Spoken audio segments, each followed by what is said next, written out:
नमस्कार। एक बार फिर से आप लोगों का स्वागत है उत्कृष्ट क्लासेस में। और ये लेक्चर वीडियो 4 दिन के गैप के बाद आ रहा है, तो उसके लिए सॉरी, क्योंकि थोड़ा सा टेक्निकल इशू आ गया था। मोबाइल कनेक्ट नहीं हो पा रहा था लैपटॉप से, तो इसलिए थोड़ा गैप हो गया और अभी वो सॉल्व हो चुका है। तो आशा करते हैं कि अब जो आगे आने वाले दिन में जो भी वीडियो होंगे वो लगातार आएंगे। तो लक्ष्य बैच का ये आज हम लोग देखने वाले हैं राज्य के नीति निर्देशक तत्व, जिसको हम लोग इंग्लिश में कहते हैं directive state of principle of state policy. इसके पहले वाले वीडियो हम लोगों ने देख लिया था मौलिक अधिकार। मौलिक अधिकार के हम लोगों ने एमसीक्यू भी सॉल्व कर लिए और हम लोग कॉन्सेप्ट भी समझ लिए थे। तो आज का जो टॉपिक है हम लोग का डीपीएसपी, तो हम लोग एक बार समझ लेते हैं कि हम लोग क्या करने वाले हैं आज के लेक्चर में। तो डीपीएसपी में सबसे पहले हम डीपीएसपी के बाद समझेंगे डीपीएसपी है चीज़ क्या, और उसके साथ तो सबसे पहले हम लोग देखते हैं आज का लेक्चर का क्या क्या होने वाला है आज के लेक्चर में। आज के लेक्चर में सबसे पहले हम लोग देखेंगे डीपीएसपी के बारे में, फिर डीपीएसपी और मौलिक अधिकार दोनों में क्या संबंध है, क्या अंतर है, और उसके बाद डीपीएसपी के हर एक आर्टिकल को जो 36 से लेकर 51 तक है उसको समझेंगे। उसके बाद डीपीएसपी का वर्गीकरण, इसमें कुछ कुछ समय के साथ साथ संशोधन किया गया, तो संशोधन को भी देख लेंगे इसी लेक्चर वीडियो में। तो इतना कुछ हम लोग इस वीडियो में देखने वाले हैं, तो अंत तक बने रहें। और चलिए शुरू करते हैं इसको, डीपीएसपी को। तो डीपीएसपी सबसे पहले चीज़ क्या है, डीपीएसपी जो है वो लाया कहाँ से गया, क्योंकि डीपीएसपी हम लोग संविधान में हैं, बहुत सारी चीज़ें जो हैं बहुत सारे देशों से लिया गया। तो अमेरिका, फ्रांस, इंग्लैंड, जापान, इन सब देशों से। तो डीपीएसपी जो लाया गया था वो आयरलैंड से लाया गया था। ठीक है, कहाँ से लाया गया, आयरलैंड। अगर देश का नाम पूछे तो आयरलैंड। कौन से संविधान से, आयरिश संविधान या स्पेनिश संविधान। ठीक है, उसके बाद इसका उद्देश्य था कि सामाजिक एवं आर्थिक न्याय मिले सबको, और साथ ही साथ जो राज्य है, राज्य मतलब हम लोगों ने पहले भी देखा हुआ है कि पॉलिटी का राज्य अलग होता है। ये बिहार राज्य, झारखंड राज्य इस तरीके से राज्य नहीं है। पॉलिटी में जब भी राज्य के बारे में बात होता है तो पॉलिटी में राज्य का मतलब होता है वैसा संगठन जो अपने अंडर काम होने वाला का नियम खुद से बना सकता है, कि यहाँ पे कैसा नियम होगा, किसको क्या फॉलो करना होगा। अगर कोई संगठन अपना नियम खुद से बना रहा है, उस नियम को फॉलो कर रहा है, इसका मतलब वो क्या कहलाएगा, राज्य कहलाएगा। और ये जो डीपीएसपी है उन्हीं राज्यों के लिए एक सिद्धांत के रूप में, एक उद्देश्य के रूप में काम करता है कि आपको इन बातों का ध्यान रखना चाहिए जब भी आप कोई नियम कानून बनाए। ये संवैधानिक प्रावधान क्या है, इसमें अनुच्छेद 36 से लेकर 51 तक है, और किस भाग में है, तो भाग को भी ध्यान में रखेंगे, भाग 4। तो भाग 4 में है।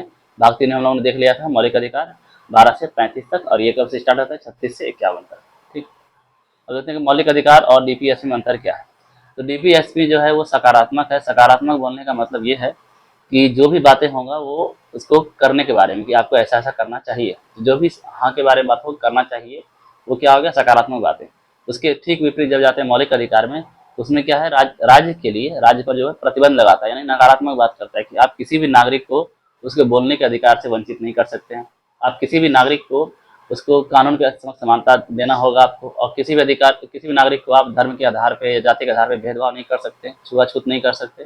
तो उसमें राज्य को एक लिमिट किया जाता है, आपको रोका जाता है कि राज्य किसी भी नागरिक के साथ ऐसा ऐसा नहीं कर सकता है, वो इस नागरिक का अधिकार है। तो ये क्या हो गया, मौलिक अधिकार प्राकृतिक रूप में क्या होता है, नकारात्मक होता है, और डीपीएसपी जो होता है वो सकारात्मक होता है, किसके लिए, राज्य के लिए। ठीक है, तो ये दोनों अंतर है किसमें, डीपीएसपी मौलिक अधिकार में। डीपीएसपी और मौलिक अधिकार में एक और अंतर है, हम लोगों ने देखा था कि मौलिक अधिकार का अनुच्छेद 32 कहता है संवैधानिक उपचार। इसका मतलब ये है कि अगर आपका मौलिक अधिकार का हनन हो रहा है तो आप डायरेक्ट कहाँ पहुंच सकते हैं, सुप्रीम कोर्ट पहुंच सकते हैं। इसका मतलब होता है ये बाध्यकारी है या कानूनी रूप से परिवर्तनीय है, जिसको जैसे ही आपका मौलिक अधिकार हनन हो रहा है या कुछ नुकसान हो रहा है, आपको नहीं फॉलो करने दिया जा रहा है, तो आप डायरेक्ट सुप्रीम कोर्ट दौड़ सकते हैं। लेकिन डीपीएसपी के केस में ऐसा नहीं होता है। डीपीएसपी केवल एक निर्देश है, एक सूचना है, एक गाइडलाइन है कि आपको ऐसा ऐसा चीज़ करना चाहिए, करना जरूरी है, लेकिन ये जबरदस्ती नहीं है कि आप वो राज्य को फॉलो करेंगे और इसके चलते आप कहीं चले जाएं, मतलब सुप्रीम कोर्ट चले जाएं, ऐसा नहीं हो सकता। डीपीएसपी और मौलिक अधिकार दोनों नकारात्मक सकारात्मक है, लेकिन दोनों ठीक विपरीत नहीं है। दोनों क्या है, दोनों को साथ साथ चलना होता है, दोनों साथ साथ है, दोनों एक दूसरे के क्या विपरीत में नहीं होता है। और मौलिक अधिकार जो डीपीएसपी से हाई प्रायोरिटी पे है, अगर डीपीएसपी मौलिक अधिकार दोनों में आपस में टकराव होता है तो किसको सर्वोपरि माना जाएगा, मौलिक अधिकार को। मौलिक अधिकार के मद्देनजर रख करके जो भी है नियम कानून बनाया जाएगा। इसके बाद देखते हैं डीपीएसपी। डीपीएसपी हम लोगों ने पहले देख लिया कि संविधान का महत्वपूर्ण भाग है और राज्य को मार्गदर्शन देने वाले सिद्धांतों का समूह है। कि मार्गदर्शन मतलब क्या होता है, गाइड करना, कि आपको ऐसा ऐसा करना चाहिए, वो माने या नहीं माने ये किसके ऊपर है, पूरी तरीके से राज्य के ऊपर है। ये ऐसा क्यों किया गया, क्योंकि जब हमारा देश आज़ाद हुआ था 1947 में, तो उस समय बहुत सारे राज्य जो है, प्रांत है, उस काबिल नहीं थे कि जो भी डीपीएसपी में लागू किया गया है, लाया गया है, वो उन पर थोपा जाए, जबरदस्ती रखा जाए, क्योंकि उनके पास उतना संसाधन नहीं था। तो संसाधन के अभाव की वजह से क्या किया गया, ये राज्य के ऊपर छोड़ा गया कि जिसके पास इतना संसाधन है वो इस चीज़ को लागू करे, जिसके पास नहीं है वो समय आने के साथ में इस चीज़ को लागू कर सकता है। इसलिए इसको क्या किया, बाध्यकारी या जबरदस्ती नहीं थोपा गया किसको, डीपीएससी को। इसका उद्देश्य केवल यही है कि जो राज्य है कल्याणकारी राज्य के रूप में उसकी छवि बने, ताकि तो इनका उद्देश्य जो है हमारा डीपीएसपी का, वो उद्देश्य है कि जो हर एक राज्य है वो उसका छवि जो बने वो क्या हो, कल्याणकारी राज्य के रूप में हो, कि ये लोगों का कल्याण सोचता है, लोगों के भलाई के बारे में सोचता है। तो ये इसका डीपीएसपी का उद्देश्य है। ठीक है, तो हम लोग देखते हैं अब जो डीपीएसपी है वो अनुच्छेद 36 से स्टार्ट होता है, क्योंकि हम लोगों ने 35 तक देख लिया था मौलिक अधिकार। तो हम लोग जो 36 में क्या है कि परिभाषा बताया गया कि किसको हम लोग राज्य मानेंगे डीपीएसपी के तहत। ये वही परिभाषा है जो अनुच्छेद 12 में दिया गया था, जो हम लोगों ने ऑलरेडी अनुच्छेद 12 में देख लिया है। तो सेम परिभाषा किसमें दिया गया, 36 में फिर से दोबारा। तो इसमें राज्य किसको कहा जाता है, राज्य वैसा संगठन है, कोई भी संगठन हो सकता है, चाहे वो सीबीआई हो, इलेक्शन कमीशन आयोग हो, यूपीएससी हो, बीपीएससी हो, ये सब क्या है राज्य के अंदर आते हैं, सबको इसको स्टेट कहा जाता है या राज्य कहा जाता है। ठीक है, जो अपना खुद का नियम बनाता है। अगर वो खुद का नियम बना रहा है कि हमारे ऑफिस में ये चीज नियम फॉलो होगा, नियम बना रहा है, तो वो क्या कहलाएगा, स्टेट कहलाएगा। स्टेट में यहाँ पे क्या क्या आ गया, जैसे सीबीआई हो गया, इलेक्शन कमीशन हो गया, यूपीएससी, बीपीएससी, ये सब क्या है, राज्य हैं। ये वो राज्य नहीं जैसे बिहार झारखंड दरअसल, यहाँ पे बिहार झारखंड या मध्य प्रदेश छत्तीसगढ़ ये सब नहीं है। ये सब क्या होता है, राज्य वैसा चीज कि जो जो अपना खुद का नियम बनाएगा और उसको वहाँ पे लोग फॉलो कर रहे हैं, उसको कहते हैं राज्य, पॉलिटी के अंदर। इसके बाद आता है अगला हमारा अनुच्छेद 37 में कहा गया है कि ये अनिवार्यता, ये जो है अनिवार्य नहीं है किसी भी राज्य के लिए डीपीएसपी, ये परिवर्तन योग्य नहीं, मतलब होता है कि सुप्रीम कोर्ट या हाई कोर्ट आप इसके लिए नहीं जा सकते। ठीक है, तो यहाँ न्यायालय आप नहीं जा सकते डीपीएसपी को लेकर के कि ये जो डीपीएसपी में अनुच्छेद 44 में ये लिखा गया है और ये देखो ये राज्य फॉलो नहीं कर रहा। लेकिन मौलिक अधिकार ठीक इसका उल्टा है, अगर आपका कोई मौलिक अधिकार हनन हो रहा है या फॉलो नहीं किया जा रहा है तो आप कहाँ जा सकते हैं, डायरेक्ट सुप्रीम कोर्ट जा सकते हैं। तो इसमें 37 में ये बताया गया कि इसके लिए आप न्यायालय नहीं जा सकते, ये राज्य के लिए पालन करना अनिवार्य नहीं है, लेकिन अब पालन करने योग्य है। योग करना और अनिवार्य पालन करना दोनों अंतर है। योग्य मतलब होता है कि आपको पालन करना चाहिए, लेकिन नहीं है आपके पास संसाधन व्यवस्था तो आप उसको अभी के लिए रोक सकते हैं। इसके बाद हमारा स्टार्ट होता है 38 से। 38 से हमारा जो है डीपीएसपी स्टार्ट हो जाता है, क्योंकि हम लोगों ने देखा था मौलिक अधिकार में 12, 13 वैसा ही था। 12 में बताया गया परिभाषा, 13 में बताया गया कि जो कानूनी समीक्षा के बारे में, उसी तरीके से 36 में बताया गया परिभाषा, और 37 में कि आप न्यायालय नहीं जा सकते। 38 में बताया गया सामाजिक व्यवस्था के बारे में, जिसमें बताया गया कि जो न्याय होगा वो सामाजिक, आर्थिक, राजनीतिक, सामाजिक व्यवस्था होना चाहिए जो सबको न्याय क्या मिले, बराबर न्याय मिले। ये किसमें बताया गया, 38 में। इसके बाद हमारा था 39 में बताया गया है कि सभी को समान वेतन समान कार्य के लिए मिलेगा, यानी कि चाहे वो महिला हो पुरुष हो, सबको अगर वो सेम काम कर रहा है तो सबको वेतन क्या मिलना चाहिए, सेम मिलना चाहिए। सभी को समान अवसर मिलना चाहिए, ऐसा नहीं है कि वो हायर कास्ट में तो ज़्यादा अवसर मिल गया, ये लोअर कास्ट में कम अवसर मिला, या ये काला है या गोरा है या महिला या पुरुष है, सबको क्या मिलना चाहिए, समान अवसर मिलना चाहिए। और साथ ही साथ आर्थिक संसाधन, जो भी संसाधन उपलब्ध हैं सबका उचित वितरण हो, कि चाहे वो किसी भी समुदाय से हो, किसी भी वर्ग से हो, सबका क्या होना चाहिए, संसाधनों का उचित वितरण होना चाहिए। और साथ ही साथ बचपन और मातृत्व, ये दोनों की क्या हो, सुरक्षा। ये जिम्मेदारी किसका है, ये सारा जिम्मेदारी है राज्य का। ये चारों बातें किसमें लिखा गया है, अनुच्छेद 39 में। इसके बाद हमारा आता है 39A, जिसमें बताया गया मुफ्त कानून व्यवस्था। इसका मतलब होता है कि मान लो वो कोई गरीब है, वो वकील को नहीं रख सकता, उसके ऊपर मुकदमा हो गया, तो राज्य सुनिश्चित करेगा कि उसको क्या दिया जाए, एक सरकारी वकील दिया जाए। ये सरकारी वकील देने का जो काम है किसके तहत है, ये डीपीएसपी के तहत है।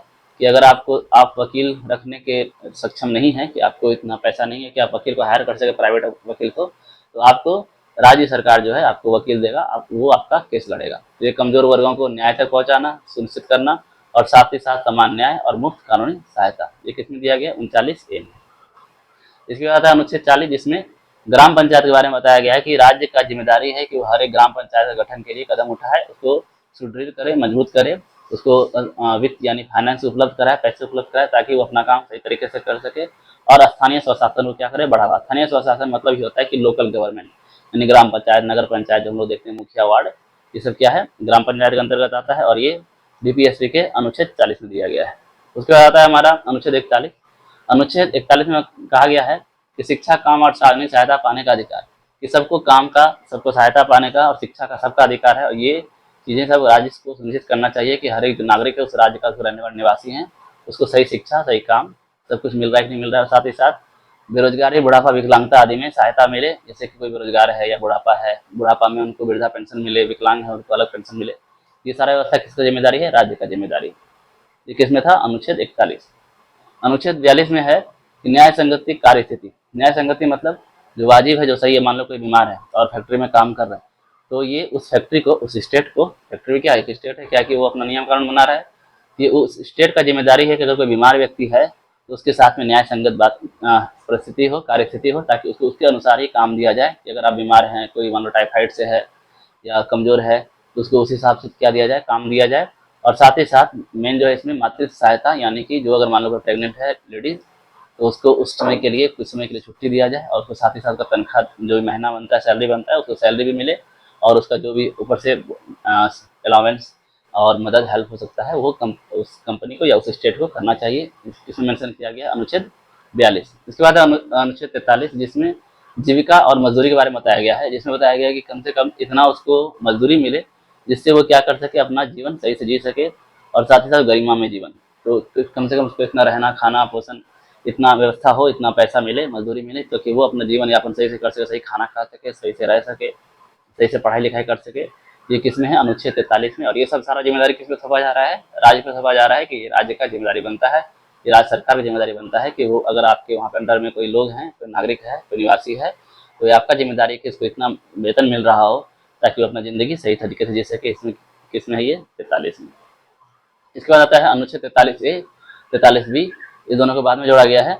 और इसमें कहा गया है कि 43A में कि जो श्रमिक हैं, वहाँ के लेबर हैं, किसी भी मान लो स्टेट में कोई लेबर या श्रमिक काम कर रहे हैं, दिल्ली के मजदूर ही, मान लो यूपीएससी में जो लोग हैं, अगर उसमें प्रबंधन प्रबंधन मतलब होता है मैनेजमेंट, अगर उसमें कुछ बदलाव हो रहा है, कुछ नया चीज़ लागू हो रहा है, तो उसका श्रमिक, वहाँ का लेबर, वहाँ के लोग क्या हो, उसमें भागीदार हों, उससे सहमति लिया जाए, उससे भी क्या विचार विमर्श किया जाए कि हम लोग ऐसा ऐसा काम करने वाले हैं, तो आप लोगों का क्या राय है। तो उन लोगों का भी राय जो है वो नोट किया जाए, ताकि उसको आगे उसमें लाया जा सके, उसकी बातों को भी रखा जाए। ये किस में दिया गया था? 43A में।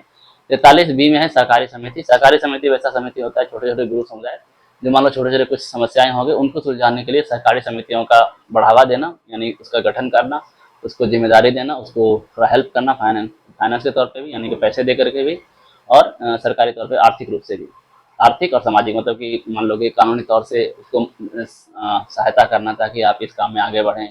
कोई भी चीज़ हो सकता है, जैसे मान लो लेबर के लिए, हड़ताल के लिए, जो भी चीज़ें हैं उसके लिए सहकारी समितियों का बढ़ावा देना, ये किसमें दिया गया? 48B। इसके बाद आता है 44। में कहा जाता है समान नागरिक संहिता। इसको इंग्लिश में कहते हैं यूनिफॉर्म सिविल कोड, यानी UCC। इसका मतलब होता है कि जितने भी सभी नागरिकों के लिए क्या हो, समान निजी कानून हो, यानी कि हिंदू हो, मुस्लिम हो, क्रिश्चियन हो, सबके लिए क्या है, सबके लिए कानून जो हो वो सेम हो। ऐसा नहीं हो कि हिंदू को एक 2 शादी करने से मना किया गया और मुस्लिम को 4 शादी का अलाउ किया गया है। तो ये सारी चीज़ें क्या होगा, अब ये यूनिफॉर्म सिविल कोड लागू हो हर एक राज्य में, और सबको क्या हो, बराबर कानून दिया जाए, चाहे वो हिंदू हो, मुस्लिम हो, क्रिश्चियन हो, कोई भी धर्म का हो, सबको क्या हो, सबको समान निजी कानून। निजी मतलब होता है पर्सनल। ऐसा नहीं कि हिंदू को हिंदू कानून से ट्रीट कर रहे हैं, मुस्लिम को मुस्लिम कानून से। तो यूनिफॉर्म सिविल कोड पूरे देश, पूरे राज्य में क्या होना चाहिए, लागू होना चाहिए। इसके बाद हमारा अनुच्छेद 45, जिसमें बच्चों की शिक्षा के बारे में बताया गया है। बच्चों की शिक्षा मतलब 6 से 14, यानी प्रारंभिक शिक्षा जो होता है वो निःशुल्क होना चाहिए और अनिवार्य होना चाहिए। और ये साथ ही साथ इसको उठाकर कहाँ डाल दिया गया? 21A में, जो अब क्या हो गया, मौलिक अधिकार। तो 6 से 14 साल के बच्चों को निःशुल्क एवं अनिवार्य शिक्षा हर एक राज्य की जिम्मेदारी है, और ये क्या है, मौलिक अधिकार भी है। तो अगर ये नहीं मिल रहा है तो बच्चा कहाँ जा सकता है? Supreme court, high court. अगला है कि कमजोर वर्गों का विकास। 46 के अंतर्गत कहा गया है कि जितने भी SC ST हैं या कमजोर वर्ग हैं, जिस कमजोर समुदाय हैं, उनके शैक्षिक एवं आर्थिक हितों को बढ़ावा दिया जाए, ताकि उसको थोड़ा आरक्षण दे करके कि ठीक है, आप शिक्षा में मान लो कहीं 500 फी है, तो छोटे जाते छोटे कास्ट के लिए, SC ST के लिए, कमजोर वर्गों के लिए क्या कर दिया जाए, उसको 200 रुपये कर दिया जाए कि आप 200 में पढ़ें, 100 रुपये में पढ़े, फ्री में पढ़े, या फिर उसको आर्थिक सहायता दिया जाए। तो शैक्षिक आर्थिक सहायता उन लोगों को अलग से व्यवस्था किया जाए कि ये लोग भी वहाँ तक पहुँच सकें, ताकि पढ़ाई करें और सही ज़िंदगी जी सके। तो किस में दिया गया? अनुच्छेद 46 में। इसके बाद हमारा था 47 में पोषण और स्वास्थ्य के बारे में शिक्षा हो गया। अब क्या है? पोषण, कि आपको खाना के बारे में, कि जो राज्य का जिम्मेदारी बनता है कि उसके राज्य में जितने भी लोग रह रहे हैं उनको सही से खाना पीना खा रहे नहीं खा रहे हैं, उसको पोषण वाला खाना, साफ पानी, ये सब उपलब्ध हो रहा है कि नहीं हो रहा है। और साथ ही साथ हेल्थ के बारे में, कहीं कोई बीमारी तो नहीं फैल रहा पूरे राज्य में, ये सारा देखभाल किसका करना जिम्मेदारी है? राज्य का। और साथ ही साथ नशीली वस्तुओं का उपयोग पर नियंत्रण, कंट्रोल करना, कि राज्य में नशीले पदार्थों का बिक्री या फिर खरीद फरोख्त ज़्यादा नहीं हो। इससे क्या होगा कि वहाँ के लोग बीमार पड़ेंगे, और ये किसका? राज्य का नुकसान है। लेकिन नशीले पदार्थों से इतना टैक्स आता है सरकार को कि वो लोग खुद ही इसको बढ़ावा देते हैं, ताकि वो टैक्स से फिर वो अलग काम कर सके, जो भी उसको राज्य में करना है वहाँ के मंत्री को। 47 हो गया। इसके बाद है 48 में कृषि एवं पशुपालन, कि कृषि पशुपालन में आधुनिक साइंटिफिक टेम्परामेंट को लाया जाए। जैसे हम लोग ट्रैक्टर देखते हैं, हार्वेस्टर देखते हैं, ये सब क्या है, वैज्ञानिक चीज़ें हैं, मशीनें हैं, तो मशीनों को लाया जाए किसमें, कृषि में, पशुपालन में। अगला आता है 48A, जिसमें पर्यावरण एवं वन्य जीवों के संरक्षण के बारे में कहा गया है, कि जो भी उस राज्य के अंतर्गत जितने भी जंगल आते हैं, जितने भी वन आते हैं, उनका संरक्षण एवं सुधार किसकी जिम्मेदारी है, राज्य की। इसके बाद अगला आर्टिकल है आर्टिकल 49, जिसमें राष्ट्रीय स्मारक, जो भी वहाँ पे नेशनल इंपॉर्टेंस के लायक स्मारक है, बिल्डिंग्स हैं, मूर्तियाँ हैं, स्थल हैं, उनको सुरक्षित करना भी किसकी जिम्मेदारी है, राज्य की जिम्मेदारी है। ये किसमें कहा गया, अनुच्छेद 49 में। 50 में न्यायपालिका की स्वतंत्रता, यानी कि कोई भी ऐसा योजना ऐसा लागू नहीं किया जाए ताकि जिससे कि न्यायपालिका की स्वतंत्रता में दिक्कत हो, इसलिए कार्यपालिका और न्यायपालिका क्या किया जाए, दोनों को अलग अलग रखा जाए, ये नियम बना करके। उसके बाद है हमारा 51 में अंतर्राष्ट्रीय शांति समझौता, कि जो भी इंटरनेशनल एग्रीमेंट हुआ है, चाहे वो किसी और देश, इंटरनेशनल मतलब दो देशों के बीच में, अंतर्राज्यीय मतलब दो राज्य के बीच में, अंतर्राष्ट्रीय मतलब दो देशों के बीच में, अगर जो भी शांति समझौता हुआ है या सुरक्षा हुआ है उसको बढ़ावा देना, और जो भी अंतर्राष्ट्रीय कानून है उनका सम्मान करना, ये राज्य की जिम्मेदारी है। और डीपीएसपी को जो है वो 3 भागों में बांटा जाता है, जैसे दिख रहा है, ये समाजवादी और गांधीवादी और उदारवादी, ये सारे जो है अनुच्छेद हैं जो इसके अंतर्गत आते हैं। समाजवादी जो सिद्धांत है वो समाज के बढ़ावा के बारे में काम करेगा, जैसे सबको समान कानून व्यवस्था और शिक्षा और समान वेतन, ये सब किस में आ गया, समाजवादी में। गांधीवादी में वैसे विचार आएंगे जो कि ग्राउंड लेवल पे नहीं, ग्रास रूट लेवल पे काम करेगा, जैसे कि छोटे कुटीर उद्योग का व्यवस्था, पंचायत व्यवस्था, ये सब किसमें आता है, नशीले पदार्थ का सेवन नहीं करना, ये सब किसमें आएगा, गांधीवादी में। उदारवादी में वैसे अनुच्छेद आते हैं जिसमें के बारे में कहा गया है वैज्ञानिक तर्क के बारे में, या पशुपालन के बारे में, जानवरों के बारे में, या पर्यावरण के बारे में, ये सब किसमें आ जाएगा, उदारवादी में। तो ये था हमारा वर्गीकरण। तो अब देखते हैं डीपीएसपी का कुछ प्रमुख संशोधन हम लोग 3 देखेंगे, 42, 44 और 86। तो हम लोग संशोधन को भी, संशोधन वाले जब लेक्चर आएगा, संशोधन में सारे इंपॉर्टेंट यानी महत्वपूर्ण संशोधन को देख रहे हैं, कौन कौन संशोधन था, उसमें भी ये संशोधन आएंगे। एक बार हम देख लेते हैं डीपीएसपी में। 42वां संशोधन किया गया, जिसमें से कि 39A, 43A और 48A को जोड़ा गया। 44वां संशोधन में आर्थिक असमानता को दूर करने पर विशेष जोर दिया गया, यानी कि जैसे कि संशोधन जो संसाधन है, राज्य के संसाधन, वो समान रूप से वितरण हो और सबको क्या मिले, समानता को बढ़ावा मिले, ये सब किसमें लिखा गया था, डीपीएसपी में। साथ ही साथ 86 जो संशोधन है उसमें जोड़ा गया प्रारंभिक शिक्षा। उन्होंने देखा था 6 से 14 साल के बच्चों का शिक्षा जो है वो निःशुल्क होना चाहिए, अनिवार्य होना चाहिए। ये किसमें था, पहले डीपीएसपी में था, उसको कहाँ डाल दिया गया, अनुच्छेद 21 में डाल दिया गया, वो कहाँ चला गया, मौलिक अधिकार में, यानी अभी क्या बन गया, मौलिक अधिकार। ठीक है, तो 42, 44 कितना, 46, 3 संशोधन है। इसके बाद हम देखते हैं निष्कर्ष, कि डीपीएसपी का निष्कर्ष क्या निकलता है। डीपीएसपी में निष्कर्ष में जो कुछ उद्देश्य दिया गया कि हर एक राज्य का एक उद्देश्य होना चाहिए कि हम लोग एक कल्याणकारी राज्य का छवि हो, और साथ ही साथ गाइडलाइंस, मार्गदर्शन दिया गया है ताकि इन बातों को फॉलो करें, ताकि आप जो है अपने नागरिकों का स्थिति को सुधार सकते हैं, असमानता को दूर कर सकते हैं। उसके साथ ही साथ ये न्यायालय में परिवर्तन योग्य नहीं है। इसका मतलब ये होता है कि अगर डीपीएसपी फॉलो नहीं हो रहा है किसी राज्य में, तो आप उसके लिए डायरेक्ट सुप्रीम कोर्ट नहीं जा सकते हैं। सुप्रीम कोर्ट जा सकते हैं केवल मौलिक अधिकार के केस में, डीपीएसपी में आप नहीं जा सकते हैं। ये क्या है, परिवर्तन योग्य नहीं है। साथ ही साथ भारत को एक कल्याणकारी राज्य बनाने की दिशा में मजबूत क्या है, ये नींव है डीपीएसपी का। ठीक है, तो ये था हमारा डीपीएसपी। इसमें हम लोगों ने देखा डीपीएसपी के बारे में, हर एक आर्टिकल को पढ़ा, उसका वर्गीकरण देखा, कंक्लूजन देखा, संशोधन को देख लिया। इसके अगले लेक्चर में आप लोगों को मिलेगा इसका एमसीक्यू, जो भी इसका एमसीक्यू बनता है डीपीएसपी से रिलेटेड, वो आपको सारा 30 एमसीक्यूज वीडियो पे आ जाएगा, इसी चैनल पे आ जाएगा। तो मिलते हैं नेक्स्ट वीडियो में, तब तक के लिए धन्यवाद।